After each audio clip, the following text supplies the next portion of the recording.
নমস্কার বন্ধুরা, শুভ সন্ধ্যা। 15ই আগস্ট মানে ভারতবর্ষের ইতিহাসে একটা গুরুত্বপূর্ণ দিন। দীর্ঘ 200 বছরের পরাধীনতার শৃঙ্খল থেকে মুক্ত হয় ভারতবর্ষ।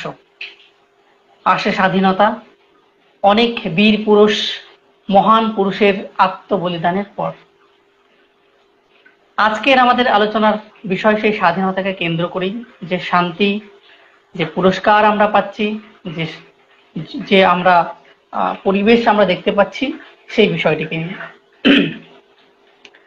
সাধারণত কি হয়, 15ই আগস্ট বলতে আমরা যে জিনিসটা দেখে থাকি সেটা হচ্ছে আমাদের দেশের প্রধানমন্ত্রী, রাষ্ট্রপতি সহ সমস্ত যারা অন্যান্য আমাদের মন্ত্রী পরিষদের লোক রয়েছেন বা আরো যারা গেস্ট বা অতিথি হিসেবে আসেন, তার প্রত্যেকে মিলে পতাকা উত্তোলন করেন। এবং আচ্ছা, আমার কথা শোনা যাচ্ছে? নেটওয়ার্ক খুব সমস্যা হচ্ছে, নেটওয়ার্কের।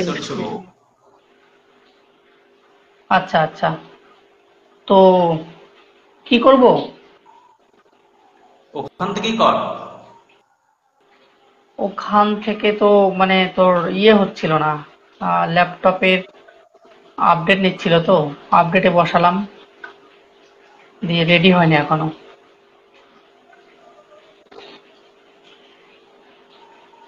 কিন্তু আমার তো এখানে নেটওয়ার্ক তো ঠিকই দেখাচ্ছে, বুঝলি? আচ্ছা, এক কাজ কর না, তুই ফ্রেন্ডস করা আছে, ওটা পাবলিক করে দে। হচ্ছে, এখন ঠিকঠাক চলছে দেখছি। চলছে ঠিকঠাক? আটকে যাচ্ছে মাঝে মাঝে, বাট ঠিক আছে, শুরু কর। ওকে, তো ঠিক আছে, দুঃখিত মাঝখানে আমাদের ইন্টারাপ্ট হয়ে যাওয়ার জন্য।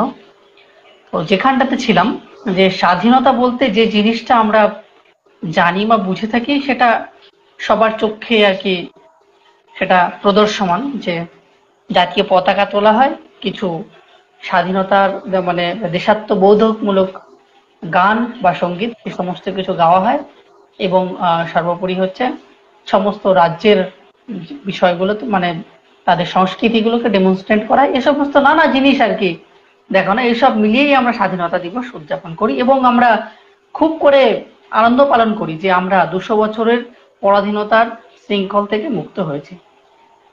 তো এটা 78তম স্বাধীনতা দিবস, মানে 77 বছর আমরা অতিক্রম করে মানে একটা জায়গায় এসে পৌঁছেছি, যে সময়টি দেশ দরিদ্র সীমার নিচে থেকে আজকে উন্নয়নশীল বা বিকাশশীল দেশের যে স্ট্যাটাস, সেই স্ট্যাটাসে এসে পৌঁছেছে।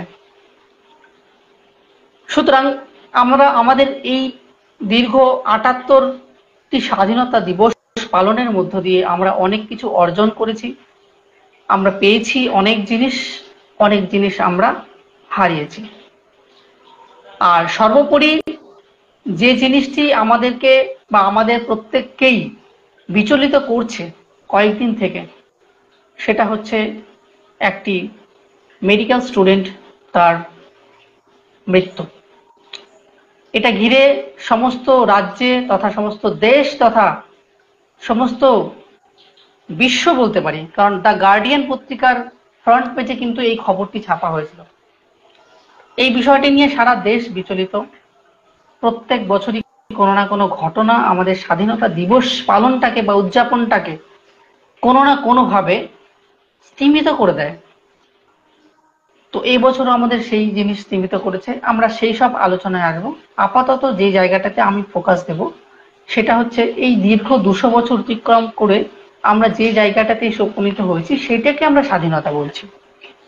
কিন্তু বাস্তবিক অর্থে স্বাধীনতা কি জিনিস সেটা বোঝবার আগে আমাদের যেটা জানা দরকার সেটা হচ্ছে, যেহেতু আমাদের দেশ একটা ডেমোক্রেটিক ফর্মে তৈরি দেশ, তো কাজেই আমরা এইটুকু বলতে পারি, আমরা বলতে পারি যে আমাদের দেশে স্বাধীনতার যে এই কনসেপ্ট এসেছে সেটা গণতান্ত্রিক একটা পদ্ধতির মাধ্যমে এসেছে। অর্থাৎ ব্রিটিশ রাজকে আমরা রিমুভ করে বিভিন্ন আমাদের যে মহান পুরুষ তাদের আত্মবলিদানের মাধ্যমে নেতাজি সুভাষচন্দ্র বসু থেকে শুরু করে রাজগুরু থেকে শুরু করে ভগৎ সিং, মহাত্মা গান্ধীজি, এরকম অনেক মহান পুরুষ রয়েছেন যাদের আত্মবলিদানের মাধ্যমে আমরা পেয়েছি স্বাধীনতা। অর্থাৎ তারা চেয়েছিলেন, তারা বুঝেছিলেন যে ডেমোক্রেসিতেই বা গণতান্ত্রিক পদ্ধতিতেই আমাদের দেশের সার্বিক উন্নয়ন সম্ভব এবং দেশের যারা মানুষ রয়েছেন, সর্বসাধারণ রয়েছেন, তারা এই পদ্ধতির মাধ্যমেই তাদের বিকাশ কিন্তু ঘটাতে পারবে। তাহলে এই যে তাদের চিন্তা ভাবনা, এই চিন্তা ভাবনা নিশ্চয়ই সাধারণ চিন্তা ভাবনা নয়, এই চিন্তা ভাবনা মহান পুরুষদের চিন্তা ভাবনা। তাই জন্যই আমাদের দেশে গণতান্ত্রিক পদ্ধতি প্রতিষ্ঠা হয়েছে বা প্রতিষ্ঠিত হয়েছে। তারপরে আমরা দেখলাম একের পর এক সাধারণ নির্বাচন বা জেনারেল ইলেকশন, এবং এর মাধ্যমে একাধিক প্রধানমন্ত্রীর বদল হয়েছে।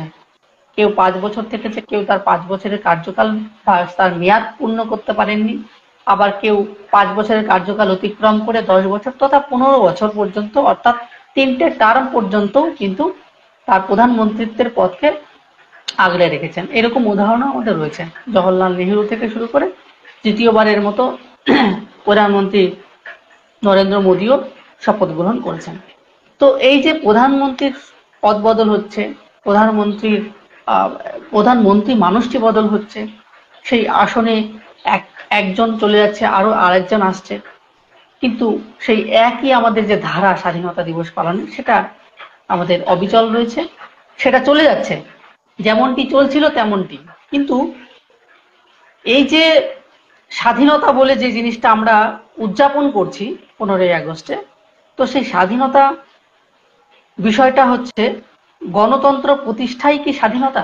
এটা একটা বিশাল বড় কোশ্চেন যা প্রত্যেকেরই থাকে। এবার দেখো, গণতন্ত্র প্রতিষ্ঠা হয়েছিল প্রথম ফ্রান্সে, সেটা ফ্রেঞ্চ রেভলিউশনের মাধ্যমে, আমরা প্রত্যেকেই জানি। তো সেই ফ্রেঞ্চ রেভলিউশনকে সামনে রেখে কিংবা সেই সময় আমেরিকান রেভলিউশন, এরকম অনেকগুলো রেভলিউশন বা বিপ্লবগুলোকে লক্ষ্য করেই কিন্তু তখনকার দিনের আমাদের যারা মহান পুরুষ ছিলেন আমাদের দেশের, তারা কিন্তু উপলব্ধি করেছিলেন না আমাদের এই ব্রিটিশদের হাত থেকে মুক্ত হওয়া খুব প্রয়োজন। কেন?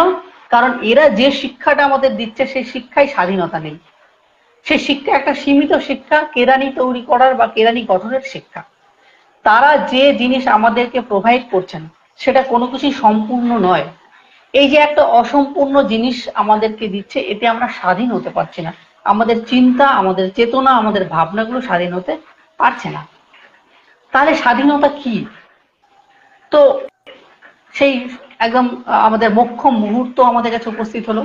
দেখলাম আমরা যে সময়ে স্বাধীনতাটা আমরা পেলাম, একটা নিঃস্ব ভারতবর্ষ, যে সময় ভারতবর্ষকে কবজা করলো ইংরেজরা, তখন সারা পৃথিবীর 33% জিডিপি কন্ট্রিবিউশনের একটা কান্ট্রি হচ্ছে ভারতবর্ষ। একটা অখণ্ড ভারতবর্ষ, অনেক বড়। সেই ভারতবর্ষকে টুকরো টুকরো করে দিয়ে, আমাদের মধ্যে বিশৃঙ্খলতা তৈরি করে দিয়ে, বিভেদ তৈরি করে দিয়ে, বিভেদের রাজনীতির বিষ আমাদের ভেতরে প্রবেশ করিয়ে দিয়ে তারা কি করলো? ব্রিটিশরা আমাদেরকে মুক্ত করলো। এমন নগ্নভাবে, এমন উলঙ্গভাবে আমাদেরকে স্বাধীনতা দিয়ে গেল যে স্বাধীনতার কোনো অর্থ নেই। সেই মুহূর্তে মানুষ জানে না আমি স্বাধীন হয়ে আমার জীবনের পরিবর্তন কি হলো, আমার কি পরিবর্তন হলো ব্যক্তি জীবনের, দেশ স্বাধীন হলো, স্বাধীনতা শব্দের অর্থ কি? নজরুল যেমন তার কবিতায় বিভিন্ন এই কথাগুলো বলেছেন যে চাঁদা তুলে এইভাবে যে আমাদের সেই সময়ের জাতীয় কংগ্রেস বা ন্যাশনাল কংগ্রেস যে স্বদেশী আন্দোলনের সঙ্গে যুক্ত, বা ভারতবর্ষের আর অন্যান্য যে ঐতিহাসিক বৈপ্লবিক আন্দোলনের সঙ্গে যুক্ত, তারা এই যে চাঁদা তুলছে স্বাধীনতার নাম করে, কিন্তু স্বাধীনতা তো আসছে না। কোথায় সে স্বাধীনতা? সেই 15 আগস্ট আমাদের দেশ স্বাধীন হওয়ার পূর্বে দেশ কি হলো? দ্বিখণ্ডিত হলো, তৈরি হলো মুসলিমদের জন্য আলাদা একটি নেশন, আলাদা একটা ভূখণ্ড, পাকিস্তান বলে একটা আলাদা দেশ তৈরি হলো। দেখা গেল পাকিস্তান তো পৃথক হলোই, আমাদের বাংলাকে ভাগ করেও একটা বাংলাদেশ বর্তমানে যেটা নামে পরিচিত, সেটা পুরো পাকিস্তান রূপে স্থাপিত হলো। ওদিকে পাঞ্জাবের অনেকটা অংশকে নিয়ে ওদিকে পাকিস্তান তৈরি হলো। এই যে দেশ ভাগের বেদনা, এই যে ছিন্নমূল তৈরি হলো, এগুলো কি জন্য? এই স্বাধীনতার বিষে। কিন্তু স্বাধীনতা যদি আমরা সেই সময় না পেতাম, তাহলে আমাদের দেশ হয়তো দ্বিখণ্ডিত ত্রিখণ্ডিত ওইভাবে হতো না। তো যাই হোক, যে জায়গাটাতে এলাম, যে আনন্দের দিন, যে উৎসবের দিন আমাদের সামনে এলো, তার অর্থ কিন্তু সাধারণ ভারতবর্ষের নাগরিকের কাছে সত্যি অর্থহীন হয়ে থাকলো, তাদের কাছে কোনো অর্থ বহন করলো না। তারপরে ধীরে ধীরে আস্তে আস্তে আজকে ৭৭টি বছর অতিক্রম করে আমরা যে জায়গাতে এলাম, সেই জায়গাতেই কোথায় আমাদের স্বাধীনতা আজকে রয়েছে? আমাদের ভাবনায় স্বাধীনতা নেই, আমাদের চিন্তায় স্বাধীনতা নেই, আমাদের খাদ্যের স্বাধীনতা নেই। যে জিনিসগুলোকে বেসিক নিড বলে আমরা জানি, খাদ্য, বস্ত্র, বাসস্থান, সেটাকে আমরা সুনিশ্চিত করতে পারিনি। যে বিবেকানন্দ স্বপ্ন দেখেছিলেন, এই মূর্খ আমার ভারতবর্ষ, এই দেশের একটি কুকুরও যদি অর্ধভুক্ত বা অভুক্ত থাকে, সেটাও আমাদের দেশের কলঙ্ক। সেগুলো কোথায় আমরা এই ৭৮ বছর, ৭৮তম স্বাধীনতা দিবসে আমরা মুক্ত করতে পেরেছি? আমরা আমরা কোথায় নারীকে সুরক্ষিত করতে পেরেছি? আমরা কোথায় বিভিন্ন জাতিকে, বিভিন্ন ধর্মকে, বিভিন্ন বর্ণকে কোথায় আমরা সুরক্ষিত করতে পেরেছি? তারা প্রতিনিয়ত হতাশায় ভুগছে, সুরক্ষাহীনতায় ভুগছে। তাহলে কিসের স্বাধীনতা? স্বাধীনতার অর্থ কি? একটা ডিস্টোপিয়ান স্বাধীনতাকে নিয়ে আমরা এগিয়ে চলেছি, প্রত্যেক বছর পালন করে চলেছি সেই উৎসবের মতন। কিন্তু এ কি, কি উৎসব পালন, কি উৎসব উদযাপন? প্রত্যেক বছর দিনের পর দিন গড়িয়ে যাচ্ছে, স্বাধীনতার বার্তা শুধু পৌঁছাচ্ছে, কিন্তু স্বাধীনতার কার্যকারিতা কোথায়? কোথায় সেই আমাদের মহান বীর পুরুষদের আত্মবলিদানের ফল? কোথায় তাদের রক্তদানের ফল? কোথায় গেল তাদের এই স্বপ্নের ভারতবর্ষ, যে ভারতবর্ষকে স্বাধীন ভারতবর্ষ হিসেবে চোখে দেখবার জন্য তাদের সমস্ত সর্বস্ব বিকিয়ে দিয়েছে, তাদের যৌবনকে, তাদের প্রেমকে, তাদের কেরিয়ারকে, তাদের কি তারা উৎসর্গ করেনি? তাদের তাদের পরিবার, সমস্ত কিছুকে তারা উৎসর্গ করেছেন। কিসের লোভে? প্রধানমন্ত্রী হওয়ার লোভে? রাষ্ট্রপতি হওয়ার লোভে? কোনো মন্ত্রিত্ব পাওয়ার লোভে? না, এগুলো কোনো কিছুই নয়। আজকে যে ভারতবর্ষকে আমরা দেখছি, যে ভারতবর্ষের মানুষকে আমরা দেখছি, সেই ভারতবর্ষ কি তারা কল্পনা করেননি? সেই ভারতবর্ষ নেতাজির ভারতবর্ষ নয়, সেই ভারতবর্ষ গান্ধীজির ভারতবর্ষ নয়। এ কোন ভারতবর্ষ? একটা পদ পাওয়ার জন্য কোটি কোটি টাকা মানুষ খরচ করছে, একটা পদকে পাওয়ার জন্য, একটা ওই পার্লামেন্টের একটা আসন পাবার জন্য কত দুর্নীতি করছে, এবং সেই আসন পাবার পর দেশকে তারা সেবা করার নামে যে সেবা তারা করছে, নিজের সেবা করছে, এই সেবা তারা চাননি যারা আত্মবলিদান দিয়েছে। তাহলে ছিল কি, হলো কি? একটা বিকৃতিবাচক যেন সমাসে পরিণত হলো। এই আমার ভারতবর্ষ, এই আমার স্বাধীনতা দিবসের স্বাধীনতা উদযাপন। আমি আসবো আবার আলোচনাতে। আপাতত বিটুকে আমি অনুরোধ করছি, বিটু তোর আলোচনা নিয়ে তুই সামনের দিকে এগিয়ে যা, আমি আবার আসবো। শোনা যাচ্ছে আমার কথা? হ্যাঁ। আচ্ছা, তোর অনেক কথা আমি একেবারে সম্পূর্ণ সহমত। যে এখন যে আমরা স্বাধীনতা বিষয়ে কথা বলছি, তো কোন স্বাধীনতা নিয়ে কথা বলবো আমরা? যে স্বাধীনতা আজ থেকে ৭৭ বছর আগে আমরা পেয়েছিলাম, সেই স্বাধীনতা নিয়ে কথা বলবো, নাকি যে স্বাধীনতার মধ্যে আজকে আমরা আছি, অর্থাৎ তথাকথিত একটি স্বাধীনতা, একটা মিথ্যে, একটা প্রলোভন, একটা ট্র্যাপের মধ্যে ফেসে আছি আমরা, সেটাকে স্বাধীনতা বলবো? কোথা থেকে আমাদের স্বাধীনতা আছে? সামাজিক, রাজনৈতিক, অর্থনৈতিক দিক থেকে, নাকি শিক্ষার দিক থেকে? এই সমস্ত কিছু যদি ভুলেও যাই আমরা, তাহলে আমরা সুরক্ষার দিক থেকে কি পূর্ণভাবে স্বাধীন? আমরা কি আত্মনির্ভরশীল হতে পেরেছি?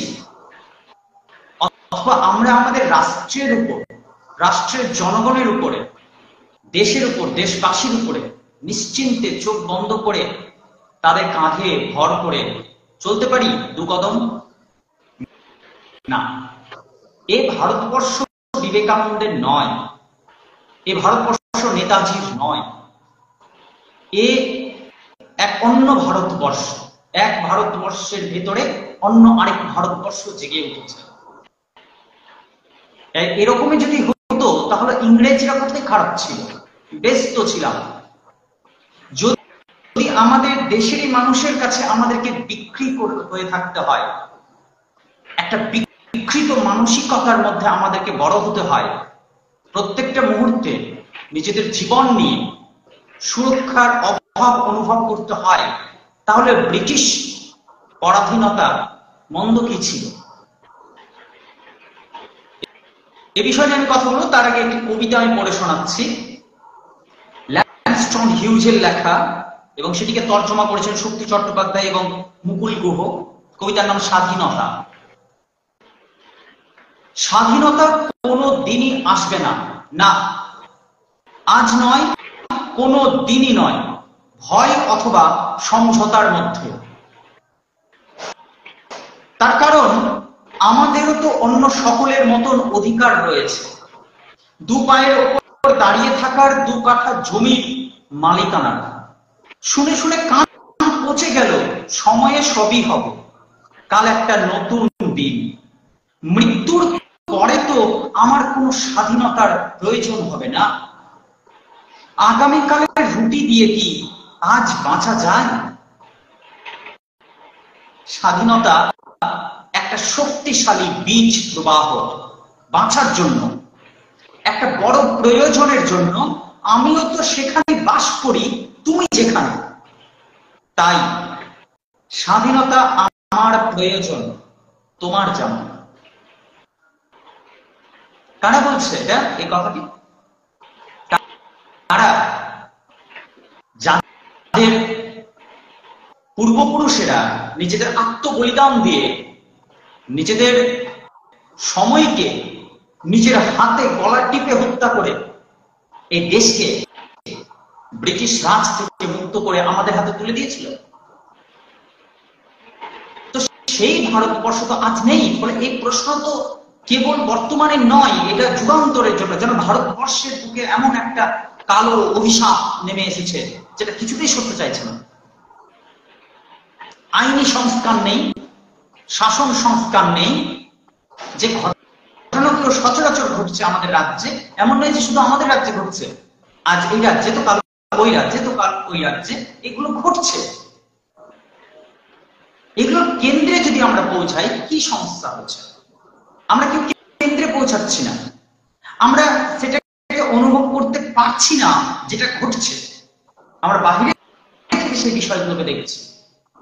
যে ঘটনাটা নিয়ে কথা বলছি, বা যেটা নিয়ে এখন সবচেয়ে বেশি চর্চার বিষয় হয়ে উঠেছে, আর.জি. কর হসপিটালের যে বিষয়টি, ভাবতে অবাক লাগে যে নিট পড়তে যে পরিমাণ মেধা এবং পরিশ্রমের প্রয়োজন হয়, সেই পরিমাণ মেধা আর পরিশ্রম করার পরেও 36 ঘন্টা জেগে থাকার মধ্যে একজন স্টুডেন্টকে এত পরিশ্রম করে, এত সেবা দেওয়ার মধ্যে দিয়েও তাকে যখন এইরকম ভাবে একটা অত্যাচারের শিকার হতে হয়, ভাবতে অবাক লাগে যে রাত্রি 11টার সময় যে মেয়েটি ফোন করে তার পরিবারকে বলছে, আমি সুরক্ষিত, আমি ভালো আছি, 36 ঘন্টা জেগে আছি, ডিউটি করছি, একটু বিশ্রাম করব, কোথাও একটু ফাঁকা জায়গা পেলে একটু বিশ্রাম করব। যে মেয়েটি আমাদের মধ্যে থেকে উঠে গেছে এতটা পরিশ্রম করে, এতটা লড়াই করে, যে বাচ্চাদেরকে আমরা দিন দিন পড়াশোনা করাচ্ছি, যাদেরকে উৎসাহ দিচ্ছি, যাদেরকে বলছি এগো, গ্রামের নাম, দেশের নাম, জাতির নাম বড় করো, সেই বাচ্চাদের সামনে গিয়ে কি বলবো? আজ কি বলবো তাদেরকে? নিট নিয়ে পড়াশোনা করো, এত বিশাল পরিশ্রম করার পর স্টুডেন্ট হিসেবে যাও, আর সেখানে গিয়ে তুমি একটা বেশ কতগুলো পশুর শিকারে পরিণত হও। একটা সেবা স্বাস্থ্য কেন্দ্রে যে মানুষটির উপর নির্ভয় আমাদের মতো সাধারণ মানুষেরা, অসুস্থ ব্যক্তিরা নির্ভয়ে থাকতে পারে, সেই সেবা দানকারী মানুষগুলো সুরক্ষিত নেই। রাত্রি 11টার সময় ফোন করে যে বাড়িতে বলছে, বাবাকে বলছে তোমরা ঘুমিয়ে পড়ো, আমিও একটু বিশ্রাম করব, আর সকাল 7টা বাজতে বাজতে কি 6টা বাজতে বাজতে খবর গেল বাড়িতে, সব ওলট পালট হয়ে গেল, পুরো পৃথিবীটা পাল্টে গেল, আর আমরা তখন সবাই বিশ্রাম করছি। ভাবতে অবাক লাগে, এই ভারতবর্ষ বিবেকানন্দের ছিল না। এই ভারতবর্ষকে নিয়ে রবীন্দ্রনাথ একটিও গান বা কবিতা লেখেনি হয়তো। আর আমরা কি করছি? আমরা শান্ত মিছিল, সমাধান হয়ে যাবে, হয়েছে সমাধান, এতক্ষণে কেন হয়নি? প্রশাসন ব্যবস্থা এতটা দুর্বল, এতক্ষণ কিছু করতে পারলো না, নাকি রাজনৈতিক প্রেশার? এই কেমন সংস্কৃতির মধ্যে আমরা আছি, এই কেমন বাঙালিয়ানার মধ্যে আমরা আছি? এই বিষয়টি এখন চলবে, অথচ সমাধান কিছু হবে না। একটা উদাহরণ প্রস্তুত করা প্রয়োজন ছিল যে এইরকম পাশবিক, ভাবতে পারিস একজন মানুষের উপর রাগ থাকলে, কতখানি রাগ থাকলে তাকে এত নিখুঁত ভাবে, এত নিষ্ঠুরতার সাথে হত্যা করা যেতে পারে? কত, মানে তার সারা শরীরে, তার চোখের মধ্যে চশমা গেঁথে গেছে। আমি এই ট্রমাটার বাইরে বেরোতে পারছি না কদিন থেকে, এবং আমি এখনই এই বিষয় নিয়ে কথা বলছি। অ্যাকচুয়ালি এর আগে বলিনি, বুঝতে পারছি না যে কি বলা উচিত বা কি বলা উচিত না। এই উচিত আর অনুচিতের মধ্যে পড়ে গিয়ে কিন্তু আমাদের সব থেকে বড় সমস্যা হচ্ছে। ভাবতে পারিস একজন নারীকে হত্যা করা বা ধর্ষণ করার মধ্যে কতখানি ক্রোধ থাকলে, কতখানি নিষ্ঠুর হতে গেলে মানুষটা তাকে চেপে ধরে, তার গলায় এমন ভাবে চেপে ধরেছে যে চোখ ফেটে রক্ত বেরিয়ে গেছে, চশমা তার একবারে চোখের মধ্যে আটকে আছে, দেওয়ালে তার মুখকে ঘষে দেওয়া হয়েছে, আঙুলকে মুটকে দেওয়া হয়েছে, দুই পাকে 90 ডিগ্রিতে ফাঁক করে রাখা হয়েছে। কি অদ্ভুত, কত জঘন্য অত্যাচার হয়েছে। এখনো সেটার সমাধান হলো না। এখনো অপরাধীদেরকে সঠিক উপযুক্ত শাস্তির মধ্যে দিয়ে একটা বড় উদাহরণ তৈরি করতে পারলো না যে রাজ্য, যে শাসন প্রণালী, তার উপর আমরা কি করে ভরসা করতে পারি? কোথায় দাঁড়িয়েছে আমাদের অবস্থা? এই বিষয়টাকে কেন্দ্র করে দেশের স্বাধীনতা বিষয়ে বলবো কোন মুখে? স্পর্ধা কি করা হয় আমাদের? স্বাধীনতা কোথায় গিয়ে দাঁড়িয়েছে আজ? তবে ঠিক আছে, ছবি যখন হচ্ছে তাহলে সতীদাহ প্রথা আরেকবার শুরু করা যাক, আরেকবার কন্যা ভ্রূণ হত্যা করার প্রক্রিয়া শুরু করে দেওয়া যাক ভালোভাবে, আইনত অপরাধ বলে এটাকে স্বীকার করা হোক না। আমি বলছি না যে পুরুষ মাত্রই খারাপ, কিন্তু এখনো পর্যন্ত মানুষের ছদ্মবেশে কিছু পশুরাই তো ঘুরছে। এত নিষ্ঠুর কি করে হতে পারে মানুষ? এই জায়গাতে দাঁড়িয়ে আমরা ভাবছি কি উচিত কি অনুচিত, কি করব আর কি করব না। আমরা নিশ্চিন্তে রাত্রি অধিকার করার একটা মিছিল হলো, ভালো কথা, কিন্তু এর পরিণাম কি হলো, কি হয়েছে? যেমন তেমন চলবে কিছুদিন, সব চাপা থেকে যাবে, আর তারপর 6 মাস পর কি 4 মাস পর অন্য রাজ্যে, অন্য কোথাও এইরকমই এক ভয়ঙ্কর কিছু একটা ঘটবে। নির্ভয়া বিষয়টা হয়েছিল না? তাতে অপরাধীরা শাস্তি পেল কত দেরিতে, কত ভয়ঙ্কর পরিস্থিতির ভেতর দিয়ে এই কেসটাকে এগিয়ে নিয়ে যেতে হয়েছিল নির্ভয়ের পরিবারকে। আর আমাদের মাননীয়, বলতে লজ্জা লাগছে, তিনি বলছেন সরাসরি টাকা দিয়ে সে মেয়েটির নামে, সেই মুখ্যমন্ত্রী বলছে যে সেই মেয়েটির নামে কিছু একটা ফান্ড করা বা বড় একটা উদ্যোগ নিয়ে সেই মেয়েটার সম্পর্কে কিছু চিরস্মরণীয় কাজ করে দেওয়ার কথা। পয়সা দিয়ে মানুষটার জীবন ফেরে না, এই সামান্য বিষয়টিও তার বোধের মধ্যে আসতে পারে। আর আমরা জনগণ কিচ্ছু করতে পারছি না, আমরা অহিংস। আর অহিংসই যদি শেষতম কথা হতো, তাহলে শ্রীকৃষ্ণ কখনো মহাভারত হতেই দিত না। কংস বা দুর্যোধনের মতো এখনো প্রচুর সমাজে মানুষ আছে যারা ওই ভদ্রতার বাণী বোঝে না।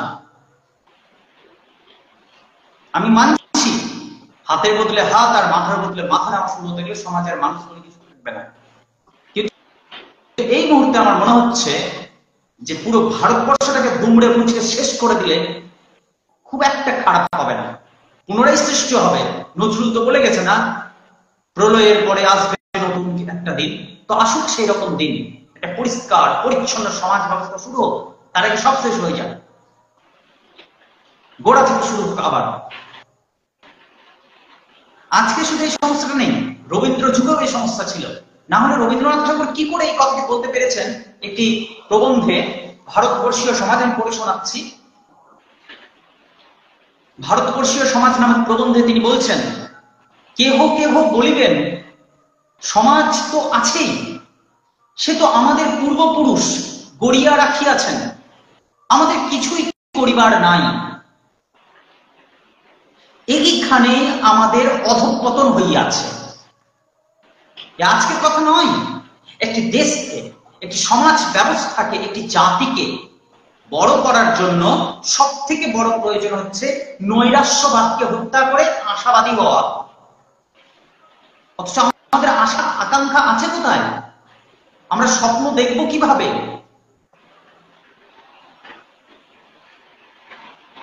আমাদের পরবর্তী প্রজন্মকে আমরা কি করে হাত ধরে এগিয়ে দিব? যাও তুমি সুরক্ষিত, এ তোমার দেশ। আজ ছাত্রছাত্রীরা যখন বা আমরাই যখন কোন ফর্ম ফিল করতে যাচ্ছি, দেশ বলছে কি নানা ভাষা, নানা মত, নানা পরিধান, বিবিধের মাঝে দেখো মিলন মহান। আমাদের মধ্যে একটা জাতীয় ঐক্য রয়েছে, তাই না? কিন্তু ফর্ম ফিল করতে গিয়ে আমরা দেখি ক্যাটাগরি চাইছে, জাত চাইছে, কাস্ট চাইছে। কে আমাদের মধ্যে বিভেদ তৈরি করছে? তাহলে প্রশ্ন আসে তো মনে, উত্তর কে দেবে? কে দেবে আমাদের এই সব প্রশ্নের উত্তর? কোথায় জাতীয় সংহতি রয়েছে? একটা সময় ছিল যখন দেশকে মা বলে ডাকা হচ্ছিল, বন্দে মাতরম। বিবেকানন্দের ওই বন্দে মাতরম ধ্বনি দিয়ে আমাদের এই জাতীয় ঐক্যের পথে পদচারণা যেমন হয়েছিল, নেতাজির ওই জয় হিন্দ শব্দের মধ্যে দিয়ে জয় সূচনা হয়েছিল, বা ওই যে পথযাত্রাটা সেটা জয় সূচিত হয়েছিল। আজকের দিনে সেই মহাপুরুষেরা, মহাত্মারা, স্বর্গ বলে যদি কিছু থাকে সেখান থেকে যদি দেখে তারা, তো দেখে হয়তো জিভে কামড় দিচ্ছে যে এই উত্তর প্রজন্মের জন্য আমরা ভারতবর্ষকে রক্ষা করার ভার নিয়েছিলাম, এই উত্তর প্রজন্মদের হাতে রেখে আমরা এদের জন্য আমরা এত লড়াই করেছিলাম। তারাও হাসবে হয়তো। আমরা কি করছি? কিচ্ছু না। একটা জাতিকে বড় করার জন্য যেমন সাহসের দরকার, তেমন দক্ষতার দরকার, ধৈর্য দরকার, তো কঠোর পরিশ্রম দরকার, ত্যাগ দরকার, তো তিতিক্ষা দরকার, বোধ, বুদ্ধি, জ্ঞান, এই সব দিয়ে তো একটি জাতিকে গড়ে তোলা হয়। কিন্তু গঠন সূচক যে কর্মসূচি আমরা গ্রহণ করব, তা গ্রহণ করব কি করে? কারণ আমরা তো আমাদের মধ্যে থেকে পশুত্বকে বাদ দিতে পারিনি এখনো অব্দি। এত ভয়ঙ্কর একটা ফাঁদ, যেন মরণ ফাঁদের মধ্যে আমরা আটকে আছি। সবাই কেউ কেউ করছে ওখানে, কিন্তু কিছুই হচ্ছে না। আজকের দিনে যে বিডিও, এসডিও, বড় বড় অফিসাররা, যারা এত ভয়ঙ্কর পড়াশোনার ভেতর দিয়ে গিয়ে, এত স্ট্রাগলের ভেতর দিয়ে গিয়ে দেশকে বিভিন্নভাবে সুরক্ষার দায়িত্ব নিয়েছে, তাদেরকে মাথা নিচু করতে হয় প্রায় আধা শিক্ষিত বা অশিক্ষিত মন্ত্রীদের সামনে। তো শিক্ষা ব্যবস্থা কোথায় গেছে? সেই সব মন্ত্রীরা যারা সেই পড়াশোনার ধারে কাছেও যেতে পারবে না, কোনোদিন যায়নি কখনো, তাদের সামনে মাথা নিচু করে দাঁড়িয়ে থাকতে হয়, তাদের আদেশকে মানতে হয়, তাদের ভয়ঙ্কর তর্জন গর্জনকে সহ্য করতে হয়। তাহলে শিক্ষা ব্যবস্থা গেছে কোথায়? শিক্ষার ইকুয়ালিটি আছে কোথায়? আমাদের দেশে তো সবাই সুযোগ সুবিধা চাইছে, সুযোগ সুবিধা, সব ক্ষেত্রে সুযোগ সুবিধা। এমনকি যারা 60,000, 70,000, 80,000 টাকা মাইনে পাচ্ছে বিভিন্ন সরকারি চাকরিতে, তারাও প্রচুর পরিমাণে সুযোগ সুবিধা নিচ্ছে। প্রশ্ন হলো এতে সমস্যাটা কোথায়? এই তো আমি একটা পরিসংখ্যান পড়ে শোনাচ্ছি। বিশ্বের যে বিখ্যাত দেশগুলো আছে, সেই সব দেশের মধ্যে আমেরিকা একটি দেশ, যেখানে 32 কোটি মানুষ রয়েছে, অথচ সেখানে সুবিধা পায়, সব রকম সুবিধা, রাস্তায় চলার ক্ষেত্রে সুবিধা, থাকার জন্য সুবিধা, স্বাস্থ্যের জন্য সুবিধা, সেবা জাতীয় সুবিধা, যাতায়াতের জন্য সুবিধা, সব ক্ষেত্রে সুবিধা পায় মাত্র 252 জন। বিশ্বাস করি 32 কোটি মানুষের মধ্যে মাত্র 252 জন মানুষ সব রকম সুযোগ সুবিধা পায়। বাকিরা নিজের খরচ উপযুক্তভাবে সরকারকে দিয়ে নিজের খরচ নিজে বহন করে। এক কথা, ফ্রান্সে যদি দেখা যায় 109 জন মানুষ সব রকম সুযোগ সুবিধা পায়, জাপানে 125 জন মানুষ, অস্ট্রেলিয়ায় 205 জন মানুষ, আর যখন ভারতবর্ষের কথা ওঠে তখন সেই পরিসংখ্যানটা চলে যায় প্রায় 5,80,00,000 মানুষ শুধু সুযোগ সুবিধা নেয়। তো অর্থনৈতিক উন্নতি হবে কোথায়? আজও আমাদেরকে অপেক্ষায় থাকতে হয় যে সরকার বলে কিছু একটা আছে যে আমাকে মাসে মাসে এইরকম একটা উপহার দেবে, তার উপর আমি বেঁচে থাকবো। এ তো মেরুদণ্ডহীন একটা জাতির তৈরি হয়ে গেছে আচমকা। কবে থেকে হলো এরকম? আমরা কেন তাহলে ওই স্বাধীনতা আন্দোলন চলাকালীন সময় জন্মগ্রহণ করেছিলাম না? আরে কমপক্ষে বীরের মতো করে মরতে তো পারতাম, এরকম কুড়ে কুড়ে মরে যাওয়ার থেকে।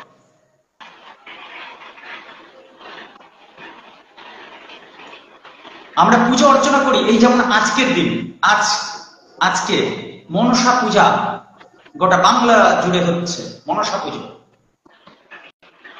দেবী শক্তিকে আমরা আরাধনা করছি আর আরেক দেবী শক্তিকে আমরা অপমান করে গলা চেপে হত্যা করলাম। বা কোন দেবীকে আমরা আজকে পুজো অর্চনা করছি? সেই দেবীর বেদিতে দেবী আছে তো? নেই। দেবী অন্তরায় গেছেন। আমরা পশু বলিতে বিশ্বাস করি, আমরা উপসে বিশ্বাস করি, আমরা জিহাদ ঘোষণা করি। কিসের বলি দেওয়ার কথা বলা হয়েছে? কোন পশুকে?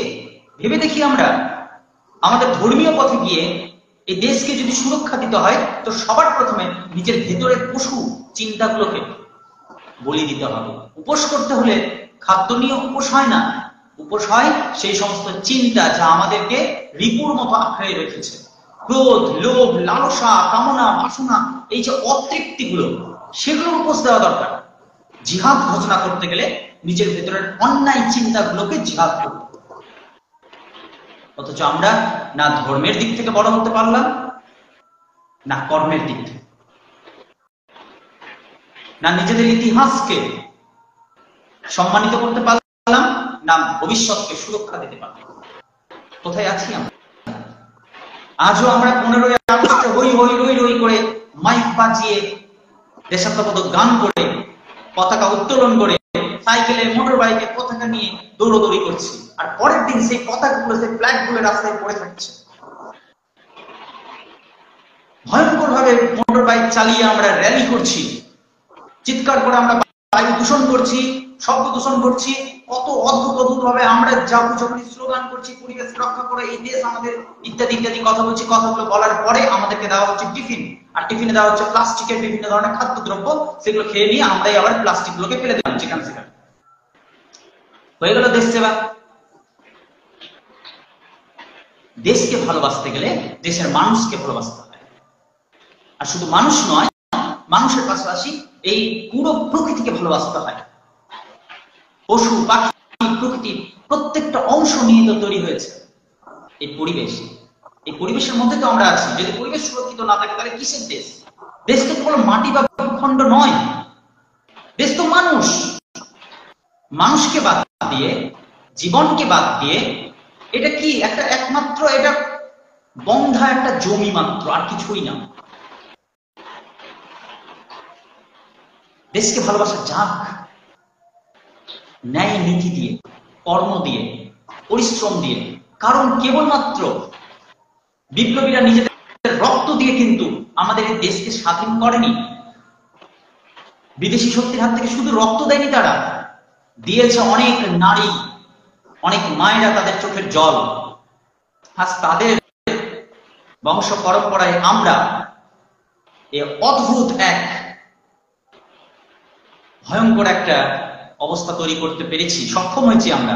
এমন একটা সময় এসে যে সময়টাতে আমরা নিজেরাও সুরক্ষিত নই এবং অন্যকে সুরক্ষা দিতেও পারি না।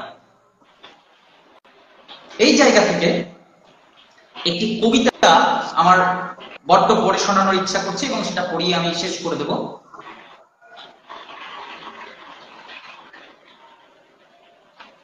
সেটি হচ্ছে অমিতাভ দাশগুপ্তের লেখা আমার নাম ভারতবর্ষ। যারা শুনছেন শ্রোতারা হয়তো আমার সব বিষয়ে তারা সহমত হবে না, স্বাভাবিক। একটা বড় রাষ্ট্রের জনগণ যদি স্বতন্ত্রভাবে চিন্তা না করতে পারে, যদি স্বতন্ত্রভাবে নিজের মতামতকে পেশ না করতে পারে, নতুন নতুন চিন্তার দিগন্ত যদি উন্মোচিত না করতে পারে, তাহলে সে দেশকে পরিপূর্ণতা দেওয়া যাবে কোন পদ্ধতিতে? অমিতাভ দাশগুপ্ত তার আমার নাম ভারতবর্ষ কবিতায় বলছেন যে আমি সেই ভারতবর্ষ যার পিঠের মধ্যে এখনো বুলেটের দাগ আছে, আমি সেই ভারতবর্ষ শ্রমজীবী কৃষিজীবী মানুষেরা এখনো পর্যন্ত যারা নিজেদের সমানতা পায়নি, যারা অধিকার নিজেদের দাবি প্রতিষ্ঠা করতে গিয়ে ভয় পায়, সেই প্রত্যেকটা মানুষের মধ্যেই ভারতবর্ষ লুকিয়ে আছে, কাউকে বাদ দেওয়া যায় না। তো আজকের দিনে এই কবিতাটি যেন ভীষণভাবে সমসাময়িক এবং সমসাময়িক সময়কে অতিক্রম করে যুগের পথে বা যুগোত্তীর্ণ হতেও পারে বলে আমার মনে হয়। এটা শ্রোতা বা দর্শকদের অপেক্ষা রাখে শোনা। স্টেন গানের বুলেটে বুলেটে আমার ঝাঁঝরা বুকের উপরে ফুটে উঠেছে যে মানচিত্র, তার নাম ভারতবর্ষ। আমার প্রতিটি রক্তের ফোঁটা দিয়ে চা বাগিচায়, কফি খেতে, কয়লা খাদানে, পাহাড়ে, অরণ্যে লেখা হয়েছে যে ভালোবাসা, তার নাম ভারতবর্ষ। আমার অশ্রুর জল সেচে আর হাড়ের ফসফেট এ খুনির চেয়েও রুক্ষ কঠোর মাটিতে বোনা হয়েছে যে অন্তহীন ধান ও গানের স্বপ্ন, তার নাম ভারতবর্ষ। আমার ঠান্ডা মুখের ওপর এখন গাঢ় হয়ে জমে আছে ভাকরা নাঙ্গালের পাথুরে বাঁধের গম্ভীর ছায়া। ডিগবয়ের বুক থেকে মায়ের দুধের মতো উঠে আসা তেলে ভেসে যাচ্ছে আমার সারা শরীর। কপাল থেকে দাঙ্গার রক্ত মুছে ফেলে আমাকে বুকে করে তুলে নিতে এসেছে আমেদাবাদের সুতোকলের জঙ্গি মজুর। আমার মৃতদেহের পাহারাদার আজ প্রতিটি হাল বহনকারী বলরাম, প্রতিটি ধর্ষিতা আদিবাসী যুবতীর। শোক নয়, ক্রোধের আগুনে দাউ দাউ জ্বলে যাচ্ছে আমার শেষ শয্যা। ভরাট গর্ভের মতো আকাশে আকাশে কেঁপে উঠছে মেঘ, বৃষ্টি আসবে। ঘাতকের স্টেন গান আর আমার মাঝ বরাবর ঝরে যাবে বরফ গলা গঙ্গোত্রী। আর একটু পরেই প্রতিটি মরা খাল, বিল, পুকুর কানায় কানায় ভরে উঠবে আমার মায়ের চোখের মতো। প্রতিটি পাথর ঢেকে যাবে সবুজ উদ্ভিদের সবুজ চুম্বনে। ওড়িশির ছন্দে, ভারতনাট্যমের মুদ্রায়, সাঁওতালি মাদলে আর ভাংড়ার আলোড়নে জেগে উঠবে তুমুল উৎসবের রাত।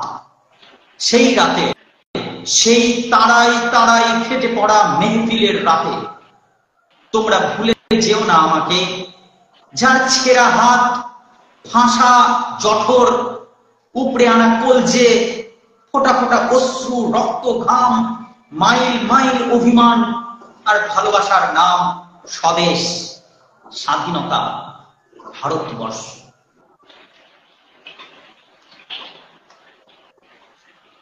আমি সবশেষেও একটি কথা বলবো, নৈরাশ্য দিয়ে স্বপ্নকে সম্পূর্ণতা দান করা যায় না, আশাবাদী হওয়া। কিন্তু নিজেকে কর্ম থেকে বঞ্চিত রেখে অজুহাত দিয়ে কেবল চার দেওয়ালের মধ্যে বসে থেকে আমরা এই ধর্ষিত এবং ভ্রষ্টাচার যুক্ত সমাজকে, দেশকালের অবস্থাকে সংযত করতে পারব না। এর জন্য কঠোর আইনি প্রশাসন খুব জরুরি। সেই দিকে আশা রেখে আমি আমার ছোট্ট আলোচনা শেষ করছি। কার্তিক। স্বাধীনতাকে যদি আমরা ভাষাগত দিক দিয়ে বিশ্লেষণ করি বা ভাগ করি, তাহলে যা পাওয়া যাচ্ছে স্বযুক্ত অধীনতা। স্বাধীনতা অর্থাৎ এমন একটি বিষয় যে আমরা নিজেরা নিজেদেরকে শাসন করব। এখানে কিন্তু স্বাধীনতা মানে মুক্তির নয় বা মুক্ত নয়, স্ব অধীনতা অর্থাৎ নিজের অধীনে থাকা। এখানে নিজের অধীনে থাকা বলতে কাদের অধীনে আমরা রয়েছি? একটা রাজতান্ত্রিক যে সিস্টেম বা মনার্কি সিস্টেম, সেই একটা সিস্টেম, আর একটা ডেমোক্রেসি বা ডেমোক্রেটিক একটা সিস্টেম। এইটাও একটা পদ্ধতি, দুটোই পদ্ধতি মাথায় রাখতে হবে। ওখানে একজন রাজা শাসন করেন, এখানে গণতান্ত্রিক পদ্ধতিতে শাসন করা হয়। তার একটা স্ট্রাকচার আছে, ফর্ম আছে, সেটাকে মেনে করা হয়। কার্ল মার্কস এক জায়গায় বলেছিলেন যে এই যে গণতন্ত্র পদ্ধতি আমাদের, এটা একটা সম্পূর্ণ মানুষকে বোকা বানানোর পদ্ধতি। আর ধর্ম হচ্ছে আফিমের নেশা। খুব মারাত্মক কথা বলেছেন রবীন্দ্রনাথ তার মুকুট নাটকের এক জায়গায় বলেছেন, সেখানে ওই ত্রিপুরা রাজকাহিনীকে নিয়ে তিনি তুলে ধরেছেন। তো বিষয়টি হচ্ছে সেখানে ত্রিপুরার রাজার পক্ষে ঈশা খাঁ ছিলেন, আর তাদের সঙ্গে যুদ্ধ হচ্ছিল, বর্তমানে যেটা মায়ানমার বলে পরিচিত সেটা আর কি। যুদ্ধ হচ্ছে, তো রাজার পুত্র, তিন পুত্র যথাক্রমে যুবরাজ, মধ্যম কুমার এবং কনিষ্ঠ কুমার, সকলে মিলে ব্যাটেল ফিল্ড বা যুদ্ধক্ষেত্রে রয়েছে। তো সব থেকে ছোট যে কুমার, তিনি কি করলেন, তিনি যুদ্ধটাকে শর্টকাট করার চেষ্টা করলেন। তার মনে হলো যে না, এই জয়ের যে গৌরব, এই গৌরব আমি নিয়ে যাব রাজ্যে, বাবার কাছে বা পিতার সম্মুখে আমি এই গৌরব নিয়ে যাব, এই রাজ মুকুট আমি ছিনিয়ে নিয়ে যাব আমার শত্রুপক্ষের কাছ থেকে, আমি পিতার কাছে সব থেকে উচ্চ আসন লাভ করব। এই নেশায় উন্মত্ত হয়ে তিনি কি করলেন, তিনি তার যে শত্রুপক্ষের যে রাজা, তার কাছ থেকে যুদ্ধের নিয়ম ভঙ্গ করে রাত্রিবেলায়, অনেক রাত্রিবেলায় যখন সমস্ত শিবিরে একটা সেনাও জেগে নেই, সেই সময় গিয়ে তিনি শত্রুপক্ষের রাজাকে আক্রমণ করলেন, তাকে বন্দি করলেন, তাকে বলপূর্বক তার পরাজয়ের যে নামা হয়, পরাজয় নামা বা সন্ধিপত্র, সেখানে তাকে লিখিয়ে নিলেন। লিখিয়ে নিয়ে তাকে বাধ্য করে তার কাছ থেকে রাজ মুকুট ছিনিয়ে নিলেন, যেটা তার প্রত্যেকটি রাজার একটা গৌরব, একটা গর্বের বিষয়। তার রাজ্য, তার স্টেট বা তার দেশ তথা সেই রাজার একটা গৌরব, সেই গৌরবকে তিনি ছিনিয়ে নিয়ে গেলেন। কিন্তু সেটাকে মেনে নিতে পারলেন না তারই বড় ভাই, বড় ভাই বলতে মধ্যম কুমার আর কি, তার নাম ছিল ইন্দ্র কুমার। তিনি বললেন, না ভাই, এভাবে যুদ্ধ জয় করা যায় না, এটা নিয়ম নয় যুদ্ধের। এ কোন নিয়মে তুই যুদ্ধ করেছিস? তুই যদি সত্যি বীর পুরুষ হোস, যুদ্ধক্ষেত্রে এসে শত্রুপক্ষের সঙ্গে যুদ্ধ করে বিজয় লাভ করে এই মুকুটটা নিয়ে যা। তোকে তো বলিনি এভাবে অন্যায়ভাবে যুদ্ধ করে জিতে আমাদের মুকুট নিয়ে যেতে হবে পিতার কাছে। আমরা যুদ্ধ করব, সঠিক নিয়মে যুদ্ধ করব, যুদ্ধ করে জয় লাভ করে তারপর আমরা মুকুট নিয়ে যাব বাবার কাছে। ঠিক আছে, যা করেছিস এর ক্ষমা হয় না, এর বিচার পরে হবে, তুই আগে এই রাজমুকুট দাদাকে দে। সে দিতে প্রস্তুত নাই, বলছে না, যুদ্ধ জয় করেছি আমি, যেভাবেই করি এই মুকুট আমার, এই মুকুট আমি নেব। তারপরে দেখা গেল যে সে শেষ পর্যন্ত নিজেও রাখতে পারলো না। তখন সেনাপতি এসে বললেন, তোমরা কেউ নও এই মুকুটের অধিকারী, তোমরা কেউ নও, সেনাপতি আমি ঠিক করবো এই মুকুট কে নেবে। তিনি ঠিক করলেন যে যুবরাজকে এই মুকুট তিনি দেবেন। যুবরাজ কি করলেন, যুবরাজ বললেন, না, এই মুকুট আমি নেব না, এই মুকুট ভাইয়ের, ও জিতে এনেছে, ওই নিক এই মুকুট, আমার সেই মুকুটে কাজ নেই। বিশাখা বললেন, এই মুকুট যখন কারোরই দরকার নেই তো এটা জলে ফেলে দিয়ে যাবে, এটা প্রাইসলেস। এই জয় আমাদের অর্থহীন, এই জয়ের কোনো মানে হয় না। তিনি ফেলে দিয়েছেন সেই মুকুটকে।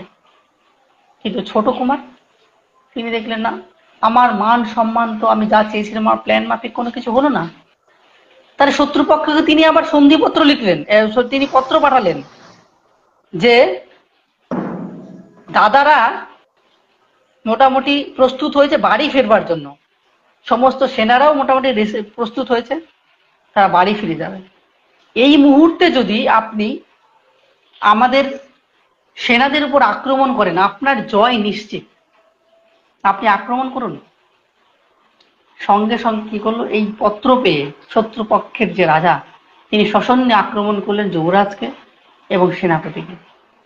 এদিকে মধ্যম কুমার, যে যুদ্ধে সব থেকে বেশি পারদর্শী, তিনি চলে গেছেন যুদ্ধক্ষেত্র থেকে, অভিমান করে চলে গেছেন। এদিকে যুবরাজ এবং সেনাপতি তারা যুদ্ধ চালাচ্ছেন। সেনাপতিকে যুবরাজ বলছেন যে আপনি পালিয়ে যান, আপনি পালিয়ে যান এই যুদ্ধক্ষেত্র থেকে, আমি দেখে নিচ্ছি। সেনাপতি বলছেন, আজকে পালিয়ে যাওয়াটা যত কঠিন তার থেকে সহজ যুদ্ধ করতে করতে প্রাণ ত্যাগ করা। অসম্ভব কথা বললেন যে আজকে পালিয়ে যাওয়াটা যতটা সহজ তার থেকে সহজ হচ্ছে যুদ্ধ করতে করতে এই প্রাণটাকে দিয়ে দেওয়া। এটা রাজতান্ত্রিক সমাজ ব্যবস্থায় ছিল। প্রজা হিতকারী রাজা রাম একজন আদর্শ রাজা এমনি হননি, কথায় কথায় হননি, অনেক রাজা হয়েছেন। সম্রাট অশোক থেকে প্রজা হিতৈষী অশোক হয়েছেন, সহজ কথা নয়। তারা জনগণের চিন্তা করেছেন। যখনই তারা চিন্তা করেছেন জনগণের চিন্তা, তখনই তারা আদর্শ শাসক হয়ে উঠেছেন। আর যে পর্যন্ত তারা সাধারণ মানুষের কথা চিন্তা করতে পারেননি, জনগণের কথা চিন্তা করতে পারেননি, জনগণের হিতের কথা ভাবতে পারেননি, তারা আদর্শ রাজা কেউ হতে পারেননি। বিভিন্ন মুদ্রায় তাদের নাম পাওয়া যায়নি, খোদাইকৃত। যা পাওয়া গেছে তাদের ভালো দিক পাওয়া গেছে। গণতন্ত্র কেন চেয়েছিল মানুষ? চেয়েছিল স্বাধীনভাবে বাঁচার, স্বাধীনভাবে মত প্রকাশ করার অধিকার। এই যে ফান্ডামেন্টাল রাইট, যে রাইটগুলো রাতের পর রাত জেগে বি আর আম্বেদকর সহ অন্যান্য যারা ছিলেন ড্রাফটিং কমিটিতে, তারা তৈরি করেছেন এক বিশাল বড় সংবিধান। কেন এত বড় সংবিধান আমাদের দরকার ছিল? যেন শাসন প্রণালীটা নমনীয় হয়, যেন দেশের লোক, দেশের মানুষ সুরক্ষিত থাকে, তারা আনন্দে বাঁচে। হ্যাপিনেস ইন্ডেক্সে আমাদের দেশের অবস্থান কোথায়? স্বাধীন দেশ হিসেবে আমাদের দেশের মানুষ খুশি নয়, সন্তুষ্ট নয়। প্রধানমন্ত্রিত্ব নিয়ে সন্তুষ্ট নয়, রাজ্যের মুখ্যমন্ত্রিত্ব নিয়ে সন্তুষ্ট নয়। এ কোন শাসন ব্যবস্থা, কোন ডিস্টোপিয়ান জগতে আমরা বাস করছি, যেখানে কোনো মানুষ সুখী নয়, কোনো মানুষ আনন্দিত নয়, সন্তুষ্ট নয়। আমি মনে করছি যে একটি দেশের, একটি রাজ্যের 100% মানুষকে কখনোই খুশি করা সম্ভব নয়। কিন্তু যে কথা বিটু একটু আগে বলল, বন্দে মাতারাম, যে বঙ্কিমচন্দ্র লিখে গেছেন, মাতৃকে বন্দনা করা, যেখানে রাজ্যের সবচেয়ে বড় উৎসব দুর্গাপূজা, সেখানে নারীদের উপর অত্যাচার, সেখানে নারী সুরক্ষাহীন। কি কি দোষ ছিল তার? 36 ঘন্টা নন স্টপ সে তার সেবা দিয়ে চলেছে। কোথায় নারীদের আত্মসম্মান, আত্মগৌরব? বলা হচ্ছে পড়াশোনা করো, ডাক্তার হও, ইঞ্জিনিয়ার হও, প্রফেসর হও, শিক্ষক হও, উকিল হও, রাজনীতির ময়দানে যাও, বড় বড় পদ দখল করো। কি হবে এসব নিয়ে? এ তো মেডিকেল কলেজের একটা চিত্র, আপনারা যারা ইউনিভার্সিটিতে পড়াশোনা করেছেন, যারা জেনারেল ইয়েতে, তারা দেখেছেন যে পিএইচডি করার জন্য, গবেষণা করার জন্য, হ্যাঁ, মাস্টার্সে ফার্স্ট ক্লাস পাওয়ার জন্য, ভালো নম্বর পাওয়ার জন্য কি করে ছাত্রীরা শিক্ষকদের দ্বারা এইভাবে অ্যাসল্ট, মেন্টালি সেক্সুয়ালি হ্যারাসমেন্টের শিকার হয়।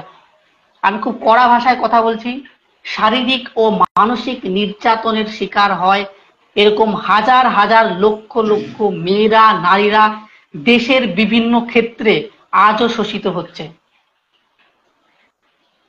কটা খবর আমরা যখন আসে দেখতে পাই, ক্যান্ডেল জ্বালাই, এরকম নির্ভয়া কাণ্ড এই রাজ্যে একের পর এক, এর আগেও হয়েছে, আগেও ক্যান্ডেল নিয়ে মার্চ করা হয়েছে, কিন্তু কোনো সংশোধন হয়নি। নিয়ম করে, আন্দোলন করে, বিপ্লব করে হয়তো নিজের ক্ষোভকে উগরে দেওয়া যায়, কিন্তু একটা আদর্শ জাতি গঠন করা যায় না।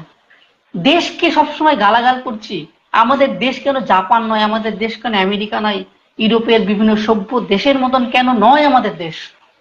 আরে আপনি দেশের সচেতন নাগরিক হিসাবে আপনি হয়ে উঠুন না জাপানের একজন নাগরিক, আপনার সেই অধিকার আছে সম্পূর্ণ, আপনি হয়ে উঠুন আমেরিকার একজন। 1945-এ জাপান একেবারে শেষ হয়ে গেল। জাপান আজকে কোথায় আসন লাভ করেছে? সারা পৃথিবীর শীর্ষস্থানে অবস্থান করছে। সবচেয়ে বড় কথা, আজকে জাপান একেবারে শেষ হয়ে গেল, আর 1947-এ আমরা স্বাধীন হলাম। তারপরে জাপান কি হারে এগোলো, আর আমরা কি অবস্থায় আছি? ঠিকই বলেছিস, এই দেশগুলোর সাথে আমরা কেন নিজেকে মেলবন্ধন করাতে পারি না? না, আমরা শুধু তুলনা করি। এই যে তুই একটু আগে ট্যাক্সের কথা বললি, যে বিভিন্ন দেশগুলোর পরিসংখ্যান দেখালি যে সরকারি সুযোগ সুবিধা কারা কতটা ভোগ করে, কত সংখ্যায় ভোগ করে। উন্নত দেশগুলোতে তাদের যে পরিসংখ্যান দেখাচ্ছে, সামান্য কত কোটি কত লোক তারা সরকারি সুবিধাগুলো ভোগ করে, যেখানে আমাদের দেশে কোটি কোটি লোক, কোটির বা লক্ষের ঘরে সেই সংখ্যাটি।